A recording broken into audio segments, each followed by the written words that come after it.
My husband called me a disgrace in front of his wealthy friends and abandoned me at a restaurant on my birthday, leaving me to cover the dinner for 17 people. As he stormed off, he shouted, "A woman like you should be grateful I even looked your way." I grinned quietly and waited. This morning my phone erupted with 23 missed calls. "A woman like you should be grateful I even looked your way." Travis delivered these words with perfect clarity across our dinner table at Chateau Blanc, his voice cutting through the restaurant's elegant ambience as 17 of his business associates watched in silence. The champagne flute in his hand remained steady, not a drop spilled as he stood to leave me with the $3,847 bill. This was my 35th birthday dinner. 2 hours earlier I'd been applying my grandmother's lipstick in our bedroom mirror, telling myself that tonight would be different. That maybe Travis would remember who I was before the money, before his partnership at the firm, before I became an embarrassment to parade in front of his wealthy friends. But I should start at the beginning of that day, when the morning still held promise and I hadn't yet understood how completely Travis had orchestrated my humiliation.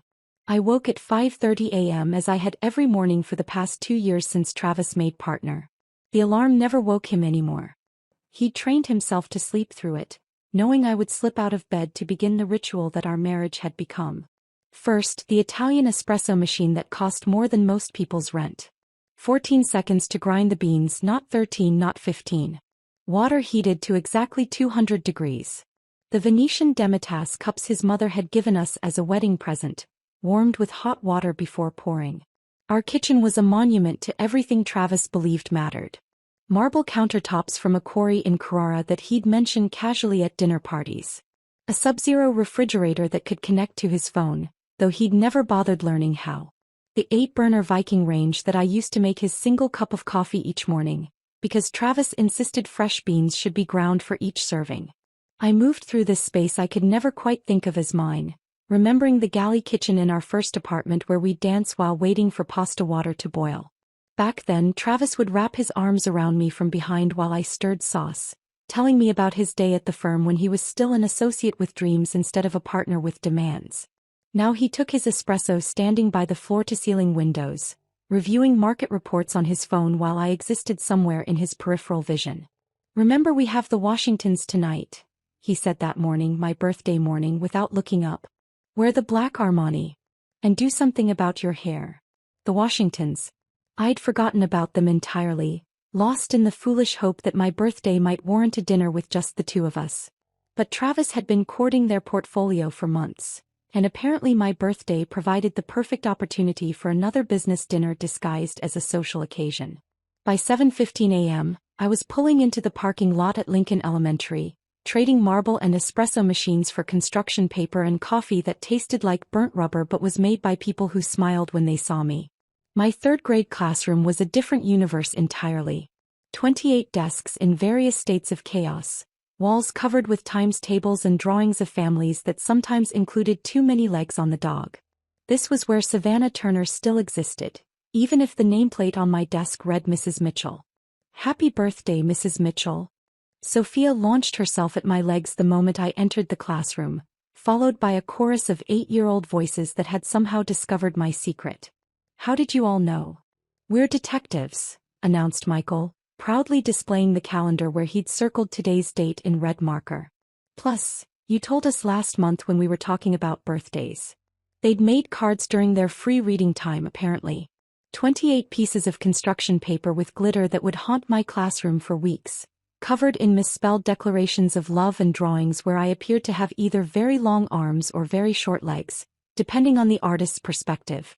This was wealth Travis would never understand, the kind that couldn't be deposited or leveraged or displayed at country club gatherings. During lunch, while my students played outside, I sat in the teacher's lounge with my colleague Janet, picking at a cafeteria salad that cost $3 and somehow tasted better than the $40 appetizers at Travis's favorite restaurants. "Big birthday plans tonight?" Janet asked. "Dinner at Chateau Blanc." I tried to sound enthusiastic. "Fancy. Just the two of you." 17 people from Travis's firm actually. The Washingtons are considering moving their portfolio. Janet's face did that careful thing teachers perfect when a child gives a wrong answer they deeply believe is right. "On your birthday?" "It's fine. Travis says birthdays are arbitrary constructs anyway. I repeated his words, tasting how hollow they sounded in the fluorescent light of the teacher's lounge. Honey, Janet said carefully, when's the last time Travis did something just for you? Not for networking, not for appearances, just because you wanted it. I couldn't answer because the truth was too pathetic to speak aloud.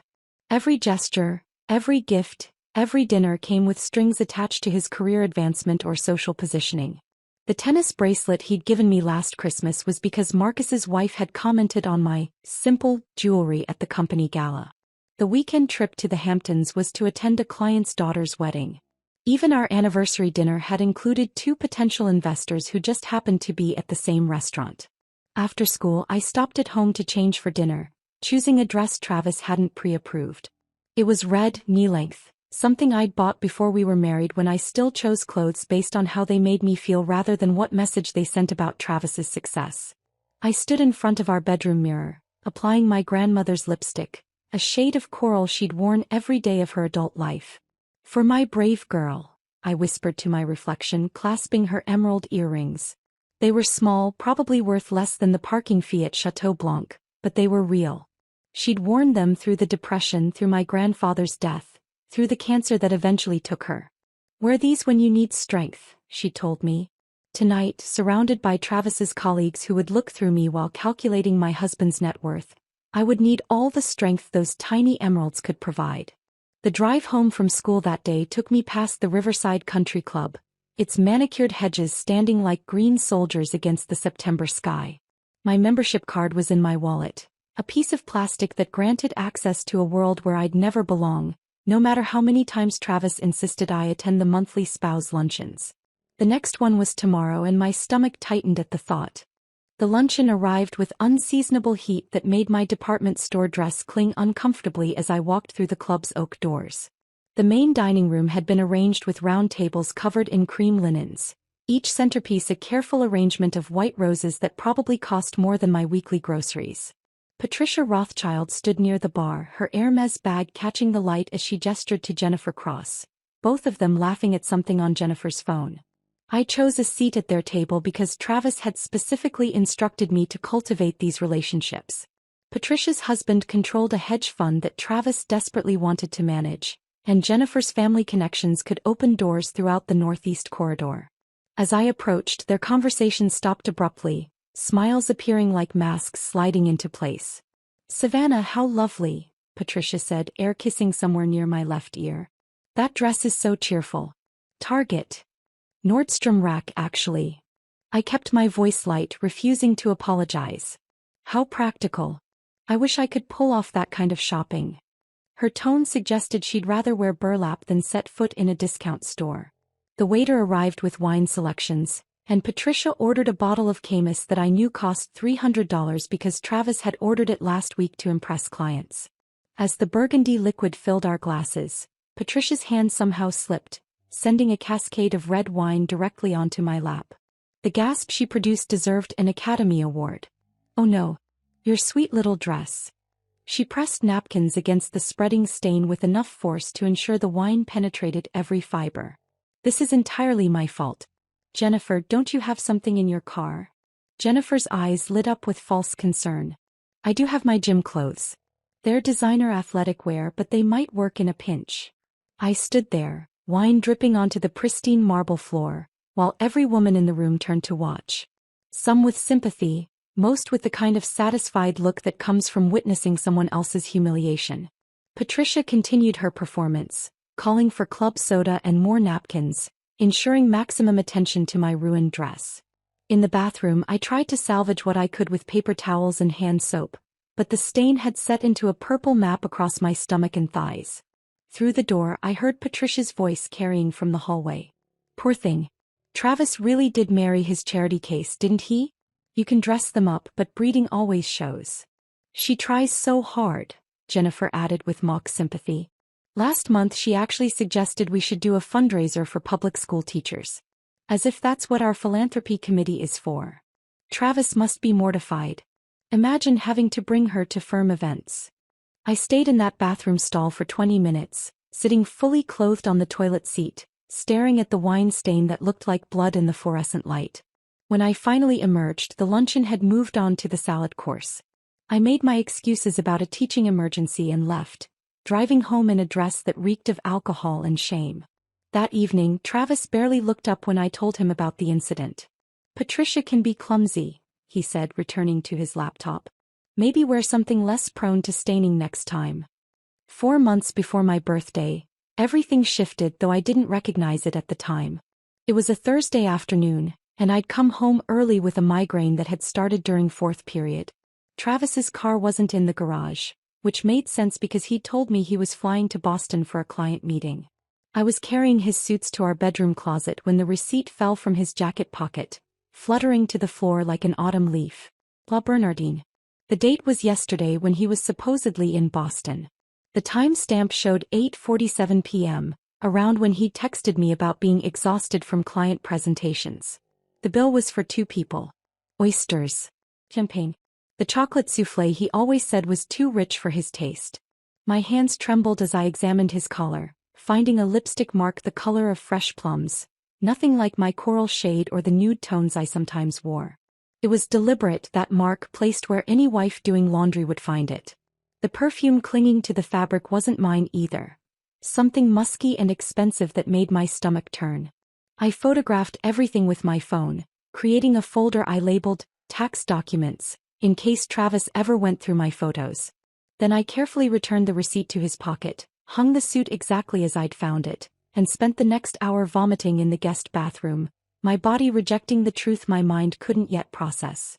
When Travis came home that night, he kissed my forehead and asked about my day, his lying mouth forming words about delayed flights and difficult clients while I smiled and served the dinner I'd made. He even complimented the chicken, saying it was perfectly seasoned, unaware that I'd been too nauseous to taste anything. 2 weeks after finding the receipt, insomnia had become my companion. I'd lie beside Travis, listening to his steady breathing, while my mind raced through possibilities and explanations. One night at 2 a.m., I crept to his home office and opened the filing cabinet where he kept our important documents. The prenuptial agreement was in a folder marked Insurance, 18 pages of legal language I'd signed the morning of our wedding because Travis said it was just a formality that protected both of us.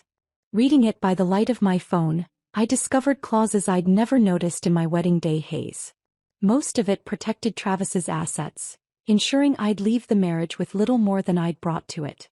But on page 12, buried in subsection 7b, was something called a moral turpitude clause. Any party found guilty of financial crimes, adultery that could be documented, or actions that brought public disgrace to the marriage would forfeit all protections under the agreement. Travis's lawyer had glossed over this section, calling it standard language that never applies to people like us. But now, sitting on his office floor with evidence of his affair in my phone and this document in my hands, I realized Travis had inadvertently given me a weapon he never thought I'd need to use. The teachers' conference in Albany came 3 weeks later. I almost didn't go, but Travis insisted, saying it would be good for me to engage with my little profession. During the lunch break, my colleague Marie introduced me to her sister Rachel in town for the weekend. Rachel was everything I wasn't: sharp-edged, direct, with eyes that seemed to catalog every detail. "Marie tells me you teach at Lincoln Elementary," Rachel said over mediocre conference coffee. 8 years now. 3rd grade. She studied my face with an intensity that made me want to check my makeup. "You look exhausted. When's the last time you slept through the night?" The question was so direct, so absent of social niceties, that I found myself answering honestly. "4 months ago." Rachel and Marie exchanged glances. Then Rachel pulled out her business card, sliding it across the table with deliberate casualness. "I'm a forensic accountant. I specialize in divorce cases, helping women understand their financial situations before they make big decisions." She lowered her voice. "Just in case you ever need help understanding your finances. Or anything else." I took the card, my fingers trembling slightly as I tucked it into my wallet behind my grocery store loyalty card. Rachel's eyes met mine with perfect understanding. He knew.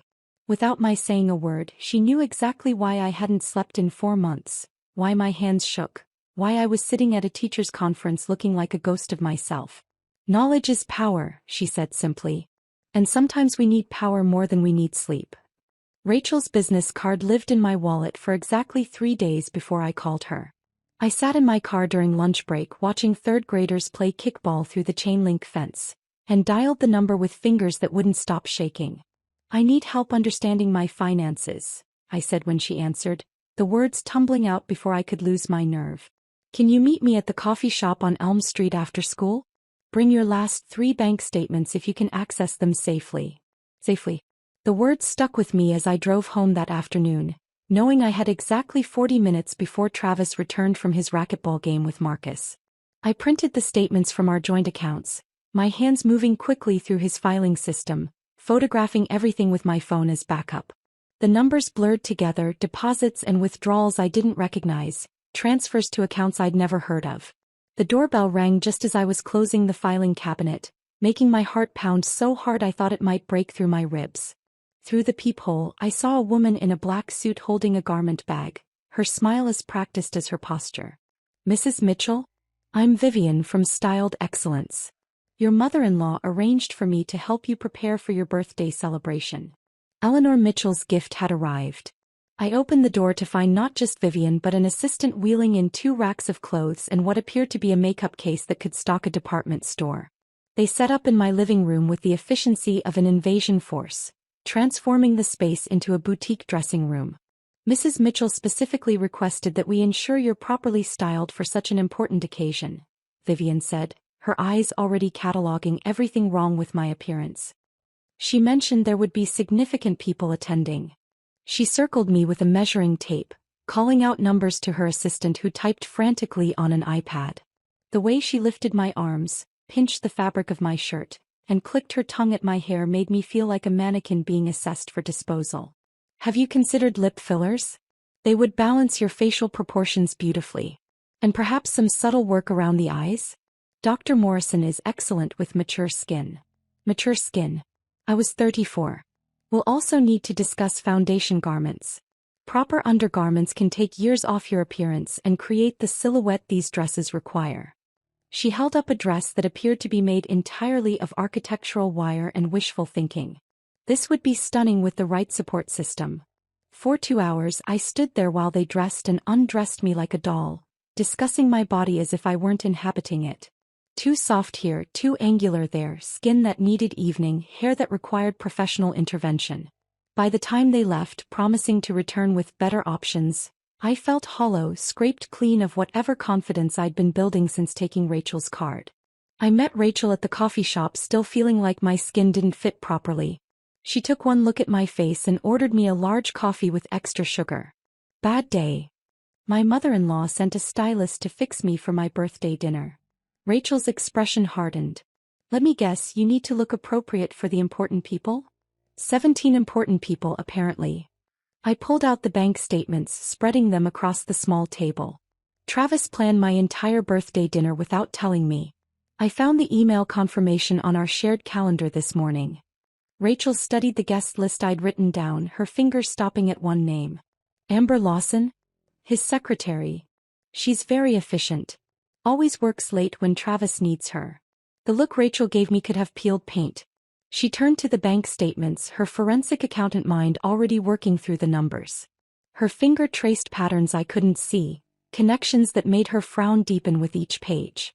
This withdrawal here, $8,000, labeled as client entertainment. But look at the date. It matches this credit card charge at the St. Regis Hotel. Presidential suite, champagne, room service for 2. Was that a client dinner? Travis was at a conference in Miami that weekend. Interesting conference. She pulled out her laptop, fingers flying across the keyboard. "Let me show you something about financial patterns."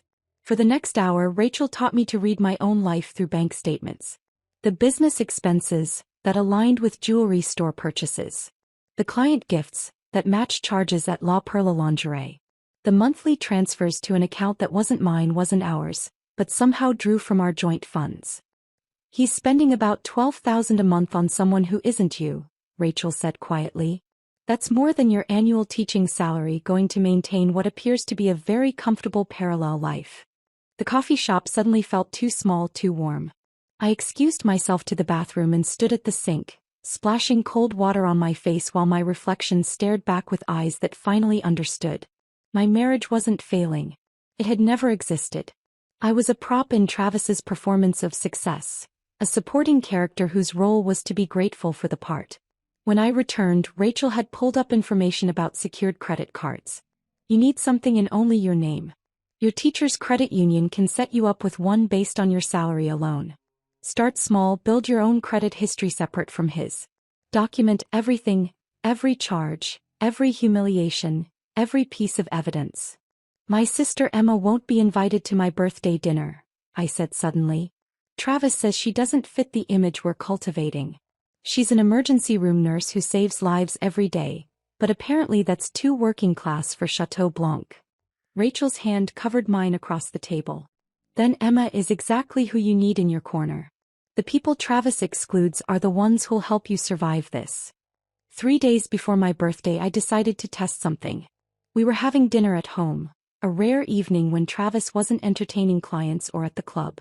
I'd made coco vin, one of the few dishes he still complimented, and waited until he was on his second glass of wine. Marcus's new Porsche is beautiful, I said casually, cutting my chicken with deliberate precision. The metallic blue one he drove to the club yesterday. Travis's fork paused midway to his mouth. You were at the club yesterday? Teacher in-service day. I had lunch with Patricia and Jennifer. The lie came easily, flavored with just enough truth. They mentioned how successful Marcus has been lately. Marcus leases that car, Travis said, his voice tight. Real wealth doesn't need to advertise itself with flashy displays. Of course. I just thought it was pretty. I took a sip of water, then added, actually, I've been thinking about taking on some tutoring clients. Just a few hours a week for some extra spending money. The transformation was instant. Travis's face flushed from his collar to his hairline, the vein at his temple that appeared during partners' meetings suddenly visible. My wife does not need to take second jobs like some kind of hourly worker. What would people think? That I can't provide for my own family? It was just a thought. I enjoy teaching and some parents have asked. The answer is no. He set down his wine glass with enough force to make the liquid splash. This is exactly why I'm bringing in Vivian to help you. You don't understand how things work in my world. Our world. These small decisions you think don't matter? They reflect on me. On my ability to manage my own household. He stood, leaving his half-eaten dinner on the table. I've invited the right people to your birthday dinner. People who matter. People who can help us rise to where we belong. The least you can do is look and act the part without embarrassing me with talk of tutoring jobs like some desperate suburban housewife. The house felt suffocating after Travis stormed out, leaving his dinner cold on the table and his words hanging in the air like smoke from a fire that had been burning longer than I'd admitted. I stood at our bedroom mirror at 6:30, fastening my grandmother's emerald earrings with steady hands despite the churning in my stomach. The red dress I'd chosen looked defiant against my pale skin, nothing like the black funeral shroud Travis had selected. My phone buzzed with his text, running late. Meet you there. Of course he was. Making an entrance was more important than arriving with his wife on her birthday. I called an Uber, not trusting my hands on the steering wheel, and watched the familiar streets blur past the window as we headed toward Chateau Blanc. The driver glanced at me in the rearview mirror. Special occasion? My birthday dinner. Happy birthday. Your husband must have something special planned. I managed a smile that felt like breaking glass. Something like that. Chateau Blanc rose from the street corner like a monument to everything I'd never be. Valet attendants in better suits than anything in my closet opened doors for women who walked like they owned the air they breathed. The maitre d', Henri, recognized me with the particular expression reserved for people who didn't quite belong but had to be tolerated. Mrs. Mitchell, your party has begun gathering. Right this way. The private dining room was already thick with laughter and the clink of cocktail glasses. Marcus Sterling stood at the center, his voice carrying over the others as he recounted some story about a client who'd tried to negotiate fees. Jennifer Cross perched on a velvet settee, her phone capturing everything for her 40,000 followers. Patricia Rothschild held court near the bar, diamonds catching the light like warnings. There she is, Marcus announced, his voice dripping with performative warmth. The birthday girl arrives. They all turned to look at me, 17 pairs of eyes conducting the same evaluation. The red dress was wrong. The earrings were insignificant. The woman wearing them was a placeholder until Travis arrived with the real entertainment. Henri led me to my seat at the long table, not at the head where the guest of honor should sit, not beside the empty chair clearly reserved for Travis, but 3 seats down between Bradley Chen's date, a woman whose name no one bothered to tell me, and someone's assistant who spent the entire time responding to emails on his phone. Amber Lawson sat directly across from me, her smile sharp as she adjusted the neckline of her dress. A gesture so deliberate it might as well have been a declaration of war. She wore the perfume I'd smelled on Travis's jacket, something French that probably cost more than my car payment. Travis asked me to make sure everything was perfect for your special day, she said, loud enough for everyone to hear. He's so thoughtful like that. Always thinking of others. The first course arrived, oysters arranged on ice like small graves. Marcus raised his glass, already 3 martinis deep judging by the slight sway in his stance. Before Travis gets here, let me say what we're all thinking. Savannah, you're living proof that Travis is the most charitable man we know. Laughter rippled through the room, sharp and bright as broken crystal. Patricia joined in, her voice cutting through the noise. Speaking of charity, Savannah, you really should let me add you to our philanthropic committee. We could use someone who understands how the other half lives. You know, for perspective. Teachers are essentially glorified babysitters anyway, Marcus continued, gesturing with his glass. No offense, Savannah, but what is it you do exactly? Make sure kids don't eat paste. She teaches them their ABCs, William Rothschild chimed in. Valuable work. Someone has to do it. Travis could probably write her salary off as charitable giving, Patricia suggested, pretending to consider it seriously. Would that work, Bradley? You're the tax attorney. Bradley looked up from his phone long enough to smirk. Only if she qualifies as a dependent. Each comment landed like a small cut, precise and intentional. They'd done this before, maybe not to me specifically but to someone. There was a rhythm to their cruelty, a practiced coordination that suggested this was sport to them. And Travis's empty chair gave them permission to escalate. When he finally arrived, 40 minutes late, smelling of whiskey and someone else's perfume, the table erupted in welcome. He didn't look at me, didn't apologize for being late to my birthday dinner, just launched into a story about the client meeting that had run over, the deal that would make them all rich. Sorry about the delay, he said to the table at large. You know how it is when real money is on the table. He took his seat at the head of the table, Amber immediately leaning in to whisper something that made him laugh. I sat there, invisible on my own birthday, watching my husband flirt with his secretary while his friends continued their performance. The main course arrived, steaks that cost more than most people's weekly groceries. Travis finally looked at me, his eyes taking in the red dress with obvious displeasure. Interesting choice, Savannah. I thought we discussed appropriate attire. It's my birthday, I said quietly. I wanted to wear something that felt like me. That's the problem, he said loud enough for everyone to hear. You always want to be you instead of trying to be better. The silence that followed was complete. Even the waitstaff seemed to pause, sensing the shift in atmosphere. Patricia tried to laugh it off, but the sound died in her throat when Travis continued. Do you know how exhausting it is? Constantly having to explain why my wife shops at department stores, why she insists on working a job that pays less than our monthly wine budget, why she can't understand basic social dynamics. My hand found my grandmother's earrings, the stones cool against my fingertips. If I'm such an embarrassment, why did you marry me? The question hung in the air like a challenge.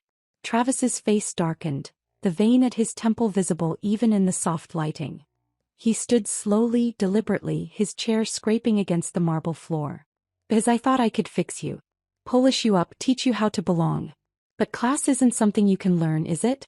You're still the same small-town nobody you were when I found you. The bill arrived then, leather folder landing in front of me like a verdict. Travis was already putting on his coat. This is what I get for trying to elevate someone beneath my station, he announced to the room. Happy birthday, Savannah. A woman like you should be grateful I even looked your way. He walked out, leaving me with 17 people who suddenly found their phones fascinating. The bill read $3,847.92. I pulled out the credit card I'd hidden from Travis, the one I'd been building for 6 months, and paid it without a word. Amber gathered her things quickly, muttering something about an early meeting as she practically ran after Travis. The others dispersed like roaches when lights turn on, leaving me alone with empty plates and the echo of humiliation.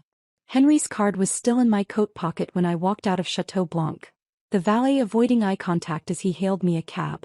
The November wind cut through my red dress, but I barely felt it. My mind was already working, processing what had just happened not as a wound but as evidence. The 43 blocks home gave me time to think, each streetlight passing like a marker on the path toward something I couldn't quite name yet.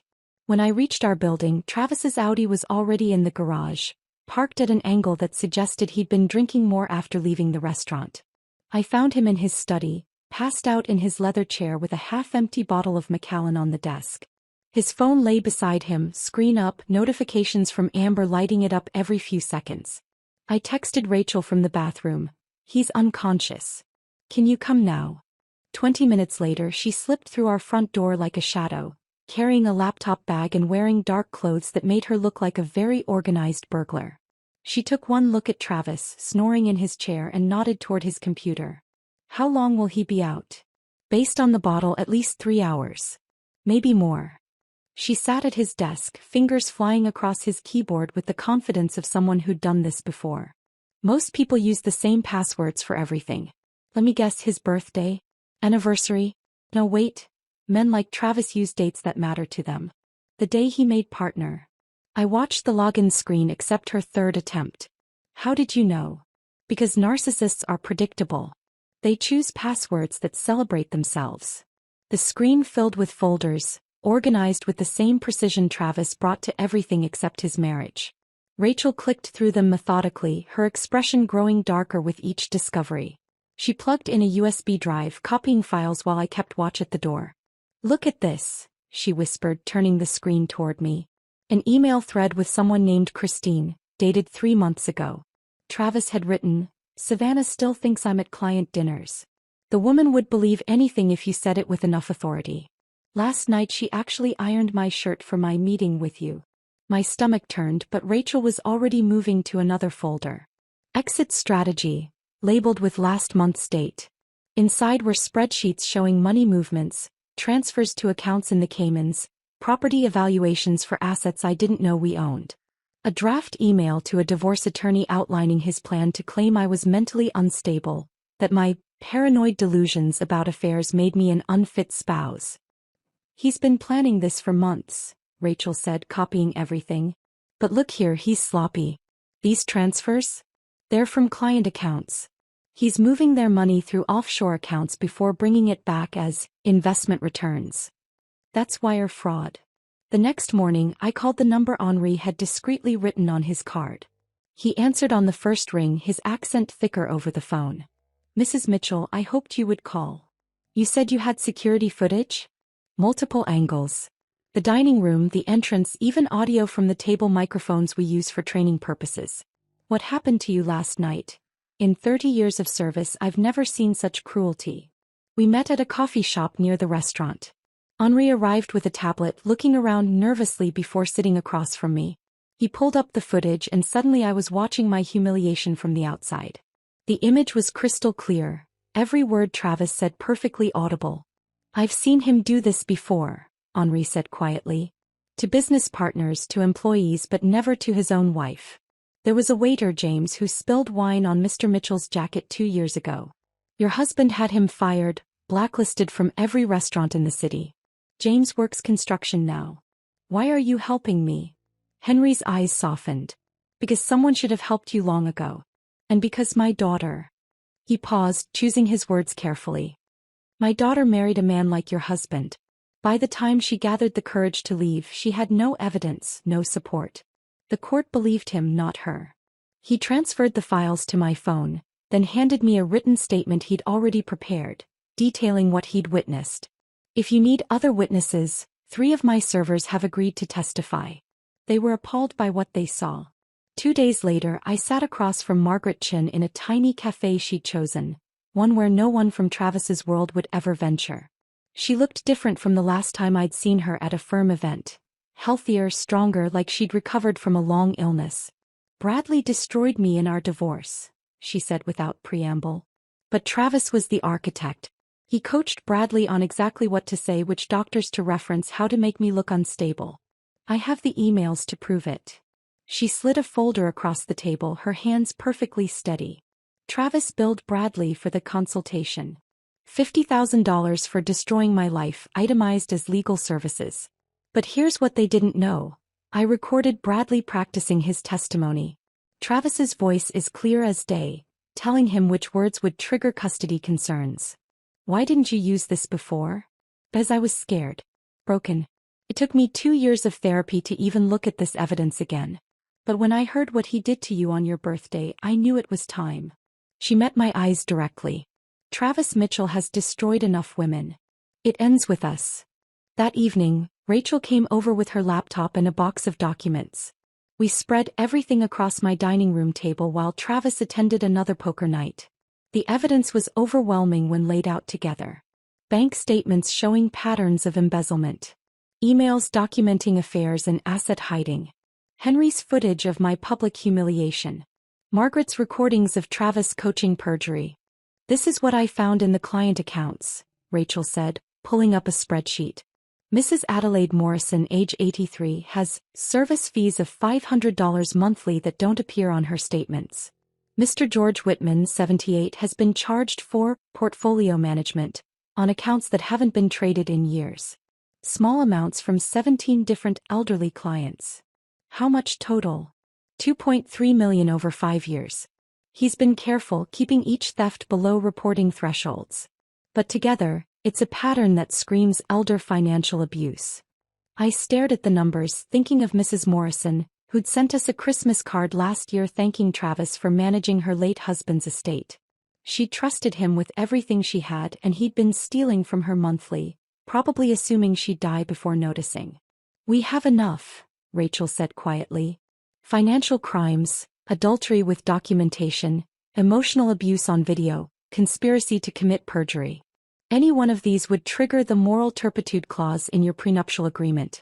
Together, Travis won't just lose the divorce. He'll lose everything. I picked up my grandmother's earrings from where I'd set them on the table, their small emeralds catching the light. She'd survived the depression by selling eggs from her backyard chickens, raised 3 children alone after my grandfather died, and never once apologized for doing whatever it took to survive. Then we make sure he loses everything, I said, my voice steadier than I'd heard it in years. Every last thing. Rachel helped me organize the evidence into 4 separate packages that Sunday night, each one tailored for its specific recipient. We used latex gloves as if handling something toxic, which in a way we were. The financial crimes went to the SEC and IRS. The embezzlement from elderly clients went to the state attorney general. The 4th package I kept for someone else entirely. Monday evening I called in sick for Tuesday, my first absence in 3 years. The principal didn't question it. My voice carried enough exhaustion to sell any illness. Travis barely noticed when I went to bed early, too busy with conference calls to Hong Kong to pay attention to his wife's schedule. I set my alarm for 5 a.m. and placed my clothes in the guest bathroom so I wouldn't wake him. The federal building opened at 8 a.m. sharp. I arrived at 7:45, watching government workers stream through security with their coffee cups and morning newspapers. The security guard, an older man with kind eyes, noticed my hands shaking as I placed my packages on the X-ray belt. "First time here?" he asked gently. "Yes. I need to file some reports." He looked at the addresses on my packages, SEC, IRS, Attorney General, and his expression shifted to something like understanding. "There's a coffee cart on the 2nd floor. You look like you could use something warm. The clerks at those offices are good people. They'll take care of you." I delivered each package personally, obtaining stamped receipts from bemused clerks who probably saw whistleblowers every week.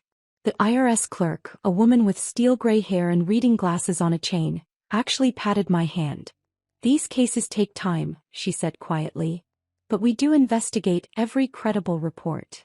By 9:30 a.m., I was sitting in the lobby of the Marriott downtown, waiting for 2 women who didn't know they were about to have their worlds shifted. Lydia Morrison arrived first, her Chanel suit impeccable despite the early hour. Adelaide Whitman followed 5 minutes later, pearls at her throat and confusion in her eyes. Savannah, Lydia said, air-kissing my cheek with practiced efficiency. Your message was rather cryptic. What's this about? I'd chosen my words carefully when reaching out to them. Just enough urgency to ensure they'd come, not enough detail to spark defensive loyalty to their husbands. Both women's spouses were Travis's biggest clients, and both men had been at my birthday dinner, laughing at his cruelty. I need to show you something, I said, pulling out my tablet. But first I want you to know that what you do with this information is entirely your choice. I showed them the photos first. Travis with a red head at La Bernardine, his hand on her lower back. Travis entering the St. Regis with a blonde who definitely wasn't me. The receipts came next, jewelry purchases that matched neither woman's collection, hotel charges on dates when Travis was supposedly with their husbands. Why are you showing us this? Adelaide asked, though her face had already gone pale. Because your husbands were there. They knew. Look at this credit card statement. A dinner for 4 at 11 Madison Park. Travis, Marcus, your husband George, and someone named Christine. The same night George told you he was at that medical conference. Lydia grabbed the tablet, zooming in on the statement. Her breathing changed, became shallow and quick. Robert was supposed to be with him at that conference. They were sharing a room to save the company money. There was no conference, I said gently. I have the emails where they planned the cover story. Adelaide's hands shook as she reached for her phone. George's secretary. She always knows his real schedule. She dialed, speaking quickly, then hung up. Her face had shifted from confusion to rage. There was no medical conference. She says he was in the city all week. They cover for each other, I said. It's a system. They've been doing it for years. Both women sat in silence for several minutes, processing what I'd shown them. Then Lydia straightened, her spine becoming steel. Send me everything. Everything you have. Me too, Adelaide whispered. All of it. I transferred the files to their phones, watching their faces harden with each new piece of evidence. These weren't just Travis's victims. They were allies in waiting. David Yamamoto met me at a diner near his newspaper's office. His excitement barely contained as he slid into the booth across from me. He'd been investigating Travis's firm for 6 months, following paper trails that led nowhere, sources who wouldn't talk. You said you have documentation? His notebook was already out, pen poised. I handed him a flash drive. Financial records, emails, evidence of embezzlement from elderly clients. Everything you need to verify your investigation. His eyes widened as he scrolled through the files on his laptop. This is incredible. How did you get this? I lived with it for 2 years. I just finally started paying attention. The Morrison account alone is enough for a front-page story. These patterns of theft, and you're willing to go on record. Wednesday morning, I said firmly. Not before. I need 48 hours. He nodded, understanding the unspoken implications. Wednesday morning, first edition. This will be everywhere by lunch. I left the diner feeling lighter, as if each strategic move was removing weight I'd carried for years. The final stop was Emma's house, a 2-story colonial in Queens that smelled like coffee and safety. She opened the door before I could knock, pulling me into a hug that lasted long enough for my composure to crack. I saw the security footage, she said against my hair. Henri sent it to me. I wanted to drive to that restaurant and drag you out of there. I needed them to see it. All of them. To witness what he really is. She pulled back, studying my face. You're different. Stronger. I'm done being grateful for scraps of dignity. Done apologizing for existing in my own life. Emma had prepared the guest room with military precision. Fresh sheets, extra blankets, a phone charger by the nightstand. My grandmother's jewelry box sat on the dresser, moved here weeks ago when I'd started planning. She'd even bought my favorite tea, the cheap brand Travis said tasted like dishwater. How long? She asked. As long as it takes for him to realize I'm not coming back. Good. Stay forever if you need to. Mia's been asking when Aunt Savvy is coming to visit. Her daughter, my 15-year-old niece, appeared in the doorway as if summoned. Mom says Uncle Travis is a walking trust fund with a personality disorder. Mia. Emma scolded, but I laughed, the first real laugh I'd had in months. Your mom's not wrong. That night, I lay in Emma's guest bed, listening to the unfamiliar sounds of a house where people actually lived instead of performed. No marble countertops requiring perfect silence. No judgment hovering in every corner. Just a home where I could exist without apology. My phone sat dark on the nightstand. Travis hadn't called yet. He probably hadn't even noticed I was gone, assumed I was sulking in the guest room over my birthday disaster. But tomorrow morning, when federal investigators arrived at his office, when his clients' wives started asking questions, when David Yamamoto began his final fact-checking, Travis would understand that his grateful wife had finally stopped being grateful.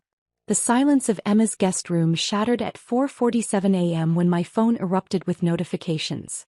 The screen lit up the dark room like lightning, buzzing against the nightstand with increasing urgency. 23 missed calls in the span of 12 minutes. I sat up, heart pounding, and reached for it with the disconnected calm of someone watching their carefully laid plans begin to detonate.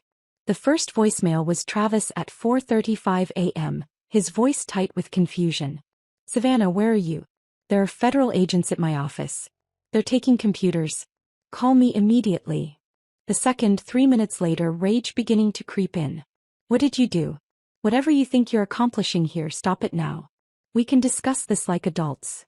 By the fifth message, his voice had cracked into something I'd never heard before: fear.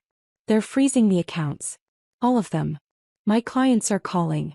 The partners want an emergency meeting. Savannah, please, this is insane." Marcus had left 6 messages, each more panicked than the last. "The FBI just left my house. They took my laptop. They're asking about offshore accounts. About client funds. What the hell is happening?" Jennifer Cross, who'd never called me directly in 2 years, left 3 messages about protecting reputations and considering the social ramifications. Even Patricia Rothschild had called, though her message surprised me. "Savannah dear, I heard about everything. What Travis did at your birthday was unconscionable. If you need anything, please call." Emma knocked softly on my door carrying 2 cups of coffee. "You might want to see this," she said, turning on the small television in the corner. The morning business report was just beginning. The anchor's practiced composure barely masked his excitement at breaking significant news. Federal investigators raided the offices of Mitchell, Sterling and Associates early this morning, removing boxes of documents and computer equipment. Sources indicate this is connected to allegations of embezzlement and wire fraud involving elderly clients' portfolios. The footage showed FBI agents carrying bankers' boxes from Travis's building while employees stood in clusters on the sidewalk, some still in their gym clothes, having been evacuated during their morning workouts in the company fitness center. The camera caught Marcus trying to shield his face as he was escorted to a federal vehicle for questioning. The firm released a statement distancing themselves from any alleged wrongdoing by individual partners, the anchor continued. Country club sources confirmed that several members' privileges have been suspended pending investigation. My phone rang again. This time it was my lawyer, Elizabeth Hartley, whom I'd retained secretly 2 weeks ago using money from my hidden credit card. "Good morning, Savannah. I assume you're watching the news. It's really happening." "Oh, it's happening. I'll be filing your divorce papers at 9 a.m. when the courthouse opens. Given the criminal investigation and the evidence you've provided, I'm requesting immediate asset freezing and expedited proceedings." "That prenuptial agreement your husband insisted on?" "The moral turpitude clause makes this very straightforward." At 7:15 a.m., Emma was making breakfast when we heard the car screech into her driveway. Through the kitchen window, I could see Travis's Audi parked at an angle, one wheel on the lawn Emma carefully maintained.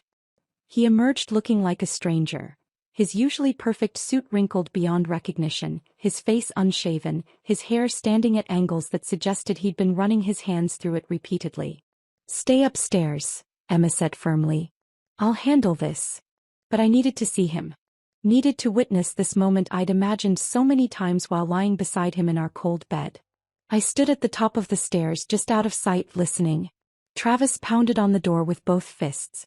"Emma, open up. I know she's there. I know my wife is there." Emma opened the door but kept the chain on, speaking through the gap. "She doesn't want to see you, Travis. I don't care what she wants. She's destroyed everything. My career, my reputation, my life. She needs to fix this." "Fix what?" "The mess you created. I gave her everything." His voice broke, raw and desperate. I took her from nothing, from her pathetic little teacher life, and I made her somebody. I introduced her to important people, taught her how to dress, how to act. She was nobody before me. Emma's voice remained steady. She was my sister before you. She was a teacher loved by her students. She was a woman with friends and dignity and self-respect. You took all of that and convinced her she should be grateful for the privilege. This is kidnapping. He's my wife. I'll call the police. Call them. I'm sure they'd love to hear from you right now, what with the federal investigation and all. Travis slammed his hand against the door frame. She planned this. That birthday dinner, she knew I'd react. She set me up. You humiliated her in front of 17 people. You called her a disgrace. You abandoned her with a $4,000 bill. On her birthday. And you think she set you up? I was teaching her a lesson about belonging, about understanding her place. There was a long pause. When Emma spoke again, her voice was ice. Her place was never beneath you, Travis. You just needed her to believe it was. The sound of his fist hitting the door made me flinch. When I fix this, and I will fix this, she's going to pay. She thinks she's won something here? I'll make sure she never teaches again. I'll make sure everyone knows what kind of vindictive, pathetic creature she really is. Get off my property before I call the police. And Travis? She's not your wife anymore. She's just Savannah Turner, the woman who finally remembered her worth. I heard his car door slam, tires squealing as he reversed out of the driveway. Emma found me sitting on the stairs, my whole body shaking. Did you hear what he said? Even now, even with everything crashing down, he still thinks I should be grateful. That's why you're going to win, Emma said, sitting beside me. Because he still doesn't understand what he's lost. Elizabeth called at noon. Papers are filed. The judge granted the emergency asset freeze based on the criminal investigation. Travis's attorney already called, desperate to negotiate, but I told them we'll see them in court. The prenuptial agreement is clear. Moral turpitude voids all protections. Given the evidence of embezzlement, adultery, and financial abuse, you're looking at significant alimony, the apartment, and half of all legitimate assets. What about the stolen funds? Those will be returned to the clients, of course. But his legal assets, the ones he earned legitimately, those are subject to division. And Savannah? It's substantial. Even after the criminal restitution, you'll be financially secure. The local news at 6 showed Travis being escorted from his office building by federal agents, not in handcuffs but clearly not free to leave. His partners stood in the background, their faces carefully neutral, already distancing themselves from the man who'd brought scandal to their door. My phone had been silent for 3 hours when a text came through from an unknown number. It was a photo from Henri at Chateau Blanc, the reservation book for my birthday dinner, with Travis's handwriting noting 17 guests, table placement critical, at end.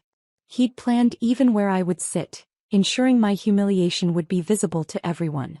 I stared at Henry's photo of the reservation book for a long moment, tracing Travis's handwriting with my finger. He'd orchestrated every detail of my humiliation with the same precision he brought to his investment strategies. The calculation of it, the deliberate cruelty, somehow freed something in me. There was no love to mourn, no partnership to grieve. Just a performance I could finally stop giving. Thursday morning arrived gray and drizzling, the kind of weather that makes Manhattan feel smaller, more human.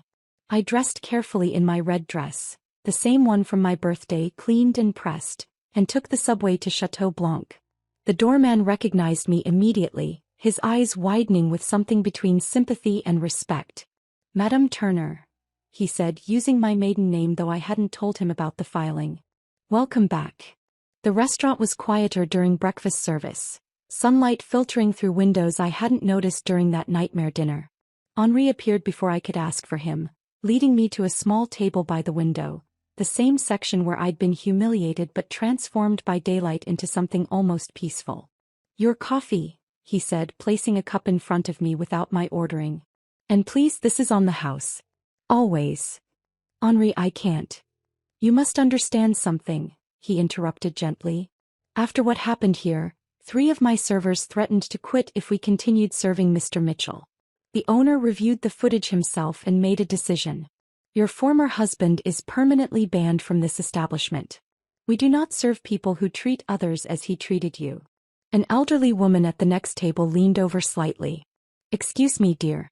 I was here that night. Your birthday. I want you to know that everyone in this room was appalled by that man's behavior. The strength you showed paying that bill with dignity while he stormed out like a child. It was remarkable. Her husband nodded. We've been married 53 years. Never once has she had to question her worth in my eyes. That's what love looks like, young lady. What you experienced wasn't love. It was possession. I sat in that restaurant for an hour, drinking coffee that tasted like absolution, watching the city wake up outside windows that no longer felt like barriers but like possibilities. Elizabeth called at noon. They're ready to settle.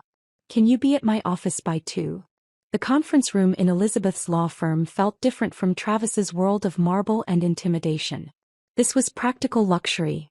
Comfortable chairs, decent coffee, windows that actually opened. Travis was already there when I arrived, flanked by 2 attorneys who looked like they'd rather be anywhere else. He looked smaller somehow, diminished in a way that had nothing to do with his wrinkled suit or the shadows under his eyes. When he saw me, his jaw clenched, but his lawyers placed warning hands on his arms. Let's make this quick, his lead attorney said, sliding papers across the table. Given the circumstances and the criminal investigation, Mr. Mitchell is prepared to offer a generous settlement. Elizabeth laughed, actually laughed. Generous? Your client committed financial fraud, adultery, and emotional abuse, all documented. The prenuptial agreement's moral turpitude clause is crystal clear. This isn't a negotiation. It's damage control. The terms were better than I'd imagined. The apartment free and clear. Half of all legitimate investments, transferred immediately. Monthly alimony that tripled my teaching salary, guaranteed for 10 years. Travis's hand shook as he signed, his signature deteriorating with each page until it was barely recognizable. You destroyed me, he said quietly, not looking up from the papers. I gave you everything. No, I said, my voice steady. You took everything and convinced me I should be grateful for the loss. His attorney nudged the last page forward. Travis signed it and pushed back from the table, standing to leave. At the door he turned back. You'll never be anybody without me. I was always somebody, I replied. You just needed me to forget it. Sunday dinner at Emma's house felt like breathing again. Her husband Mike had made his famous lasagna, the kitchen warm with garlic and laughter. Their daughter Mia was getting ready for her first high school dance, standing in front of the hallway mirror adjusting a dress that made her look older than 15. Aunt Savvy, do I look okay? She asked, uncertainty creeping into her voice.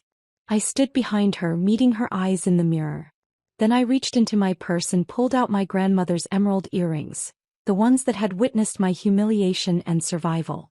These belong to your great-grandmother, I said, fastening them carefully. She wore them through the depression, through loss, through everything life threw at her. She told me they were for brave girls who needed strength. They're beautiful, Mia breathed, touching them gently. She also told me something else, I continued. A woman's worth doesn't come from the man who notices her or the friends who approve of her or the clothes she wears. It comes from the strength she shows when tested, from the kindness she maintains when the world is cruel, from the dignity she holds when others try to take it. Mia turned and hugged me tightly. Mom told me what Uncle Travis did. How he treated you. And now you know what not to accept, I said. Those earrings have seen strong women survive worse and come out better. Tonight they'll see you dance and laugh and be exactly who you are without apology. Monday morning came early, my alarm singing at 6 a.m. for the first time in a week. I dressed in my favorite teaching cardigan, the one with the coffee stain from a student's enthusiastic hug, and drove to Lincoln Elementary feeling like I was returning from a very long journey. The parking lot was fuller than usual. As I walked toward the building, I noticed other teachers smiling more broadly, the security guard actually saluting as I passed. It wasn't until I reached my classroom that I understood why. A banner stretched across my doorway. Welcome back, Miss Turner. We missed you. In rainbow letters colored outside the lines with third-grade enthusiasm. 28 small faces beamed at me from their desks, some bouncing with excitement. Miss Turner, Sophia shouted, not bothering with inside voices. You changed your name back. Mom says that means you're yourself again. That's exactly what it means, I said, my throat tight with emotion. Michael raised his hand. Were you sick? You never miss school. I was a little sick, I admitted. But I'm better now. Good, he said seriously. Because we had a substitute who didn't know the Good Morning song and she said we couldn't have reading circle on the carpet and she didn't laugh at my jokes. I looked around my classroom at construction paper butterflies and missed math facts and tiny humans who saw me as Miss Turner who read stories with voices and let them eat goldfish crackers during spelling tests. Not as a charity case or an embarrassment or someone who should be grateful for attention. Just as their teacher who had been gone and was now back where she belonged. The morning sunlight caught the cheap plastic bracelet Sophia had made me weeks ago, still on my wrist where I'd placed it with the same care Travis had demanded for his Venetian coffee cups. This was wealth he'd never understand, being loved for who you were, not what you represented. All right, everyone, I said, settling into my desk chair that squeaked and had suspicious stains but felt more like home than Italian leather ever had. Who wants to tell me everything I missed? 28 hands shot into the air, voices already bubbling over with stories about loose teeth and new pets and soccer games where they'd scored or hadn't but tried really hard. This was my life, my real life, the one Travis had tried to convince me wasn't enough. Turns out it was everything. If this story of calculated revenge kept you riveted to every twist and turn, hit that like button right now.